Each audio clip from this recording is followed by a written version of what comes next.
تمہارے خدا اندھے ہیں، تمہارے خدا لنگڑے ہیں، تمہارے خدا لولے ہیں، تمہارے خدا بے اختیار ہیں، یہ مکھی نہیں ہٹا سکتے، یہ اپنی گرد نہیں صاف کر سکتے، یہ ایسے ہیں کہ جدھر تم اٹھا کے رکھ دو وہی رہیں گے، اگر توڑ دو تو ٹوٹ جائیں گے، بنا دو تو بن جائیں گے۔ لہذا ایسے خداؤں کو تم مانتے ہو کہ جو اپنا بھلا نہیں کر سکتے وہ تمہارا بھلا کیا کریں گے؟ اتنے عیب نکال رہا ہے۔ عرب کے کینہ پرور افراد اگر جواب لا سکتے تو اتنا تو کہہ دیتے کہ تم ہمارے خداؤں کی 1000 برائیاں کر رہے ہو، کم از کم اپنے خدا کو لاؤ، 100 برائی تو ہم بھی نکالتے تھے، مگر پروردگار نے رسول ایسا بے عیب بھیجا تھا کہ جو گویا وہ رسول کو دیکھ کے وہ پتہ نہ لگا رہے تھے، جان رہے تھے، سمجھ رہے تھے، ان کو اندازہ تھا کہ جب اتنا بے عیب رسول ہے تو اس کا بھیجنے والا خدا کتنا بے عیب ہوگا۔ لہذا پوری کائنات تاریخ میں کوئی ایک جملہ نہیں ہے کہ عربوں نے کہا ہو کہ ہم تمہارے خدا میں بھی عیب نکال دیں گے۔ رسول عیب نکالتے رہے مگر وہ کبھی یہ دعویٰ نہیں کر سکے کہ ہم بھی عیب نکال دیں گے۔ تو اللہ اس لیے ناز کر رہا ہے کہ جو ہے وہ رسول کو دیکھتے جاؤ گے میرے کمالات سمجھ میں آتے جائیں گے، رسول کو دیکھتے جاؤ گی میری عظمتیں سمجھ میں آ جائیں گی۔ میں نے پہلے دن عرض کیا تھا کہ ہمارے ایمان کا تقاضا یہ ہے کہ پہلے معرفت ہو اللہ کی، پھر معرفت ہو رسول اللہ کی، پھر معرفت ہو رسول کے جانشینوں کی۔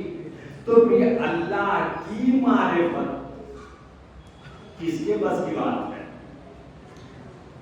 خود پیغمبر نے فرمایا ماں عرفنا کا حقا معرفتی، پروردگار ہم تیری معرفت نہیں حاصل کر سکے جو تیری معرفت کا حق ہے، یعنی حق کے معرفت نبی کو بھی نہیں ہے، جو معرفت کا حق ہے اللہ کی معرفت کا نبی کو بھی نہیں ہے، مگر ہم کو حکم ہے کہ اللہ کی معرفت حاصل کریں۔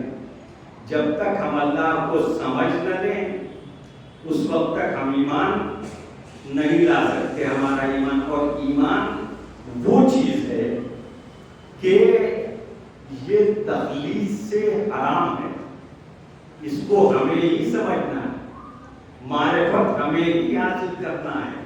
اصول دین میں تقلید نہیں ہے، یعنی کسی کے بتانے سے نہیں ماننا ہے، اپنے سمجھ لینے سے ماننا ہے۔ تو پھر کیا کریں؟ اللہ کی معرفت کا حق جب نبی نہیں حاصل کر سکتے، یعنی حق کے معرفت نبی نہیں حاصل کر سکتے تو ہم کیسے حاصل کر سکتے ہیں؟ ہے نا معرفت ناممکن۔ تو بھائی واجب بھی ہے اور ناممکن بھی ہے۔ تو بات عرض کروں کہ اللہ ہے عادل، اللہ ہے عادل، وہ کسی ایسی چیز کا حکم دے ہی نہیں سکتا کہ جو ناممکن ہو۔ تو جب ناممکن نہیں ہے تو معرفت حاصل کیسے ہو؟ اب بچوں سے عرض کروں کہ بھائی جو وہ کمال کی معرفت نقص نہیں حاصل کر سکتا، ناقص کامل کی معرفت حاصل ہی نہیں کر سکتا۔ مثلا جمادات یعنی زمین، پتھر، کنکر، یہ نہیں سمجھ سکتے کہ نباتات کیا ہیں، یعنی پیڑ پودے کیا ہیں، اس لیے کہ ان سے بلند ہیں، اور پیڑ پودے نہیں سمجھ سکتے کہ حیوانات کیا ہیں، یعنی جانور کیا ہیں، اس لیے کہ وہ ان سے بلند ہیں، اور حیوانات نہیں سمجھ سکتے کہ انسان کیا ہے، اس لیے کہ انسان ان سے بلند ہیں، اور عام انسان نہیں سمجھ سکتے کہ نبی کیا ہے، اس لیے کہ وہ ان سے بلند ہے، اور عام نبی نہیں سمجھ سکتے کہ خاتم النبیین کیا ہے، وہ اس سے بلند۔ صلوات بھیجیے محمد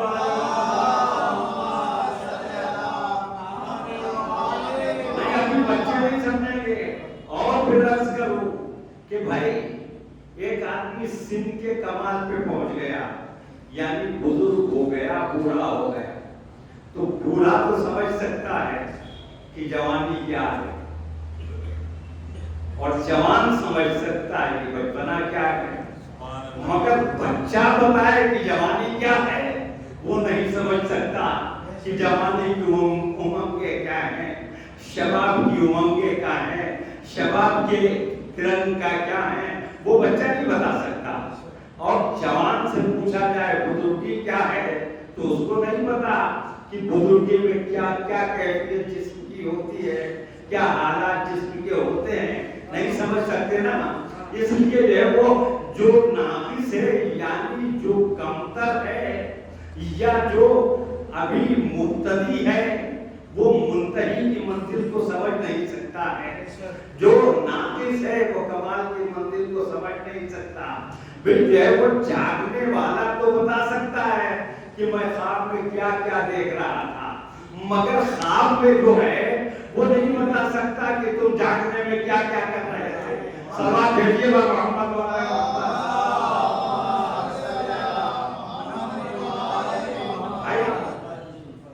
دنیا والا اس فانی دنیا میں جو ہے وہ اس دنیا کے حالات تو سمجھ سکتا ہے، مگر وہ آخرت کی زندگی کو بتا سکے کہ کیسی ہوتی ہے وہ نہیں بتا سکتا، دائمی زندگی کو نہیں بتا سکتا، یہاں کے میوے بتا سکتا ہے، جنت کے میووں کو نہیں بتا سکتا ہے۔ صلوات بھیجیے محمد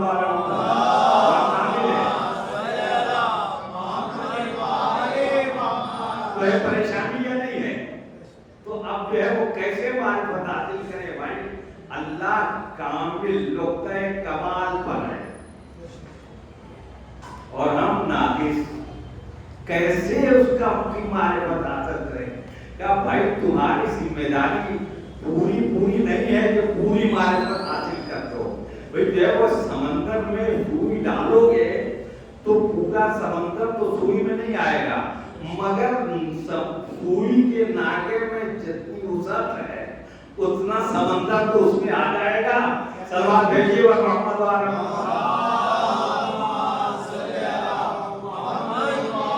تو اس کی معرفت حاصل کرنے کے لیے، اللہ کو سمجھنے کے لیے اپنے ذہن و دماغ و عقل کی کشتی کو اس کے معرفت اور اس کے کمال کے سمندر میں ہمیں ڈالنا ہے۔ جتنا ہمارا ذہن ہے اتنی معرفت حاصل ہو جائے گی، اتنی معرفت لے کے ہمارا ذہن آئے گا۔ یا دوسرے لفظوں میں یوں کہا جائے کہ بھائی وہ فلسفی اگر معرفت کی بات کرتا ہے تو فلسفے کے اعتبار سے کرتا ہے، منطقی معرفت کی بات کرتا ہے تو منطق کے اعتبار سے کرتا ہے، عالم معرفت کی بات کرتا ہے تو علم کے اعتبار سے کرتا ہے، مگر وہ بڑھیا بھی معرفت رکھتی ہے جو چرخہ چلا رہی ہے۔ اس سے پوچھا گیا کہ تو اللہ کو پہچانتی ہے، تجھے اللہ کی معرفت ہے تو اللہ کون ہے، وحدانیت کیا ہے، وحدہ لا شریک کون ہے؟ تو اس نے کہا کہ ہاں میں جانتی ہوں وہ اللہ ہے۔ کہ آپ بتاؤ کہ اللہ کو، اللہ کے وجود کو کیسے تم نے مانا، کیسے تسلیم کیا؟ کہ اپنے چرخے سے، کہ تمہارے چرخے سے؟ کہ ہاں جب تک میں چلاتی ہوں یہ چلتا ہے، جب ہاتھ روکتی ہوں تو رک جاتا ہے۔ تو جب چرخا بغیر چلانے والے کے نہیں چلتا ہے تو یہ پوری کائنات کا چرخا بغیر چلانے والے کے کیسے چلتا ہے؟ سبحان دیکھیے وہ محمد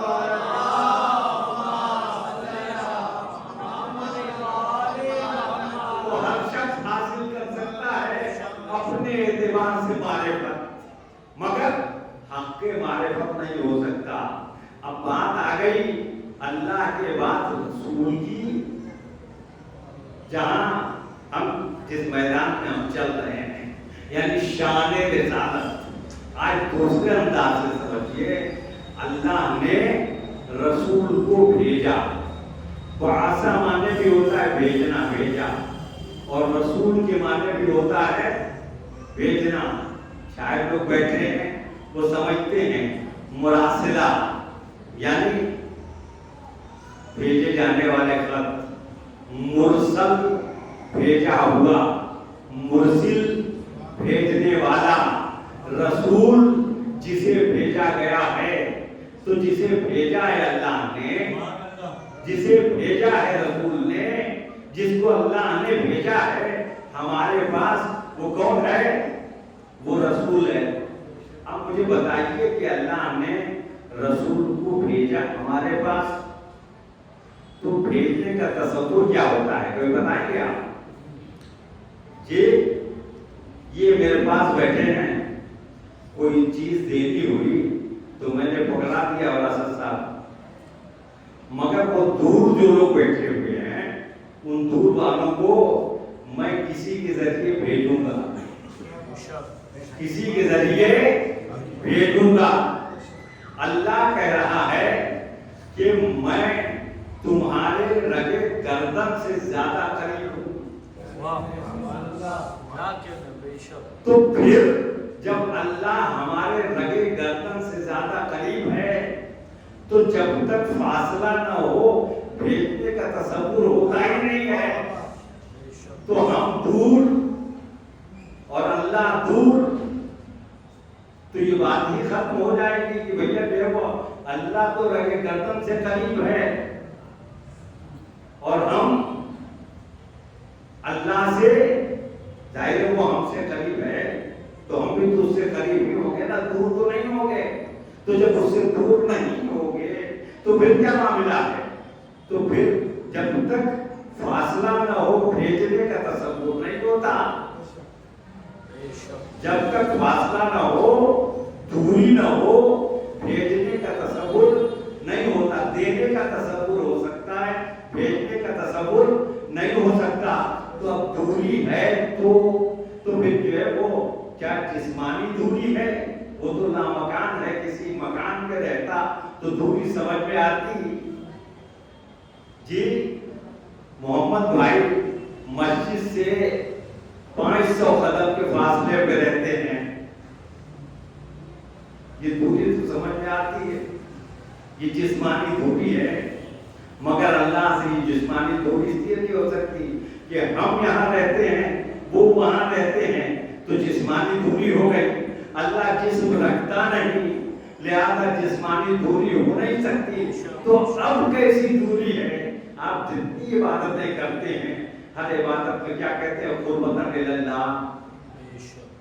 وضو کر لیا قربتاً اللہ کہہ کے تو وضو ہو گیا, ورنہ آپ نے منہ ہاتھ کی صفائی کر لی وضو نہیں ہوا, غسل کر لیا قربتاً اللہ نہیں کہا کچھ نہیں ہوگا. تو معلوم کیا ہو کہ جتنی عبادتیں ہیں, نماز ہو, روزہ ہو, حج ہو, زکات ہو, خمس ہو, جہاد ہو, جتنا ہے کیا کرنا ہے؟ قربتاً اللہ. یہ قربتاً اللہ کا حکم کیوں دیا ہے جب اتنا اللہ قریب ہے ہم سے؟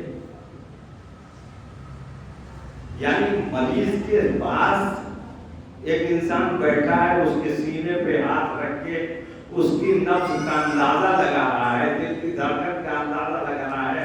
اللہ کیا کہہ رہا ہے کہ میں تم سے بھی زیادہ اس کی رگے گردن سے قریب ہوں. یعنی اس کی جان سے قریب میں تم سے زیادہ ہوں. تمہارے اور اس کے درمیان میں تو جسم عائد ہے, میرے اور اس کی جان کے درمیان میں تو جسم بھی عائد نہیں ہے. اتنا قریب ہوں مگر ہم کو ہر عبادت کرنی ہے قربتاً اللہ. معلوم یہ ہوا کہ یہ جسمانی دوری کی بات نہیں ہے, نقص و کمال کی دوری ہے. یعنی جو جتنا ناقص ہے وہ اتنا دور ہے, جو جتنا کامل ہے وہ اتنا بلند ہے, دور ہے.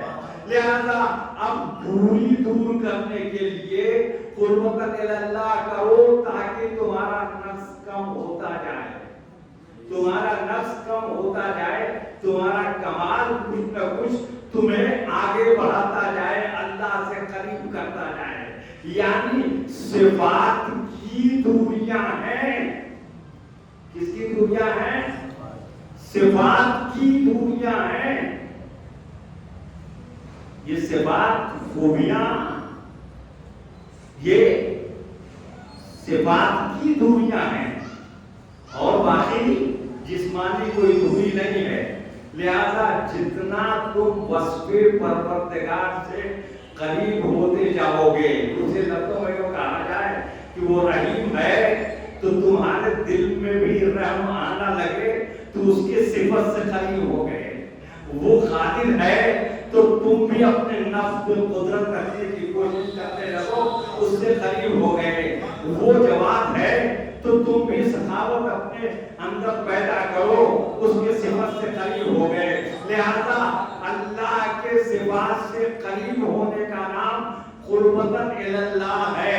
تو ہم دور ہیں، اللہ قریب ہے، اللہ قریب ہے، ہم دور ہیں، مگر اللہ فرما رہا ہے کہ تم قربتاً اللہ کہو تاکہ اندازہ ہو کہ اللہ کی صفت سے تم بہت دور ہو، اللہ کے وصف سے بہت دور ہو، اس کے کمالات سے بہت دور ہو، اس کی خوبیوں سے بہت دور ہو، اس کے علم سے بہت دور ہو، اس کی قدرت سے بہت دور ہو۔ تو لہذا قریب ہونے کے لیے تم باقی سمجھ میں آیا نا کہ نماز کے لیے کیا کہ جو ہے وہ ان الصلاۃ تنہی عن الفحشاء والمنکر، نماز تمام بری باتوں سے روکتی ہے۔ یہ برائیاں نقص ہیں نا، برائیاں نقص ہیں۔ اگر تمہارے دل میں نماز کا اثر باقی رہ جائے گا تو تم کبھی بھی برائیاں نہیں کرو گے جا کر۔ تو اس کا مطلب یہ ہے کہ اللہ نے جو کہا ہے وہ تو ہے سچ، مگر اگر برائیاں ہم سے دور نہیں ہو رہی ہیں تو نماز تو ہم نے پڑھی ہے مگر وہ نماز نہیں ہے۔ نماز ہوتی ہی تو برائیوں سے روک دیتی۔ صلوات بھیجیے محمد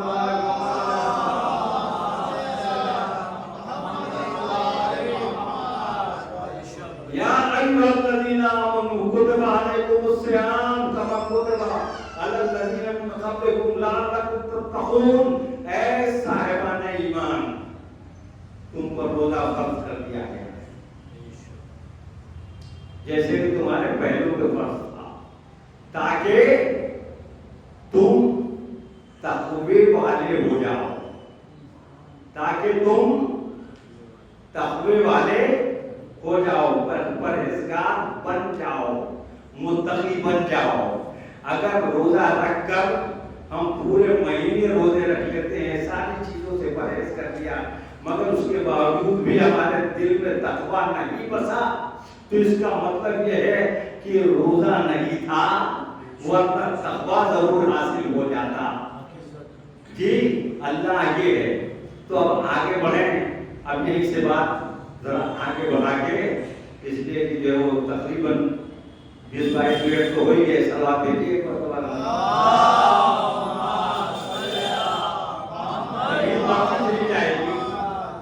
اب ایک بات مجھے بتائیے کہ جب کسی کو بھیجنا ہوتا ہے کسی کے پاس، تو جس کے پاس بھیجا جاتا ہے وہ اس کے قریب ہوتا ہے یا جو بھیجتا ہے وہ اس کے قریب ہوتا ہے؟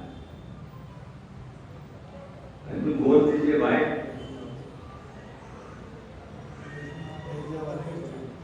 یہ رومال میں بھیج رہا ہوں ان سے ان تک، تو کون قریب ہے؟ یہ قریب ہے مجھ سے یا ان سے یہ قریب ہے؟